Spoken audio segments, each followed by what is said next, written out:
दरअसल आपको बता दें, महाराष्ट्र में पिछले 5 साल की राज्य की राजनीति के लिए काफी उतार चढ़ाव वाले रहे हैं। विधानसभा चुनाव के बाद से राज्य में नए समीकरण बनने की चर्चा छिड़ी हुई है।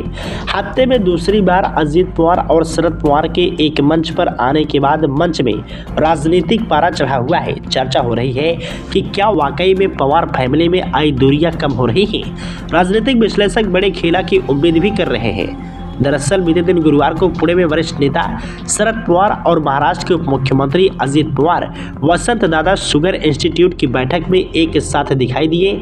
यह उनकी एक सप्ताह में उनकी दूसरी संयुक्त उपस्थिति रही।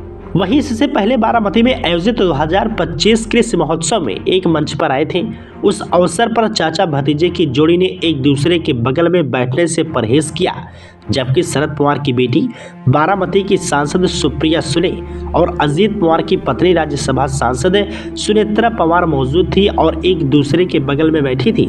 यह पूरा वाकया मीडिया में छा गया था। अजित पवार हाल ही में शरद के दिल्ली आवास पर उनके जन्मदिन मनाने भी गए थे। यह घटनाक्रम दिसंबर महीने में हुआ था, जब भी वे कैमरों से बचते हुए दिखे।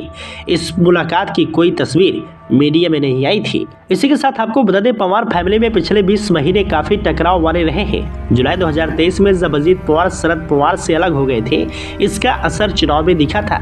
शरद पवार ने पहले अजित पवार की पत्नी के सामने बेटी सुप्रिया सुले को उतारा था, फिर अजित के सामने उनके भतीजे योगेंद्र को लड़ाया था। एक बार पवार को जीत मिली तो दूसरी बार अजित भारी पड़े। ऐसे में स्कोर बराबरी का रहा। विधानसभा चुनाव के बाद अजित पवार की मां आशा पवार ने इच्छा व्यक्त की थी कि पूरा परिवार एक हो जाए। आशा पवार अजित के सीएम बनने की इच्छा व्यक्त करती आई है।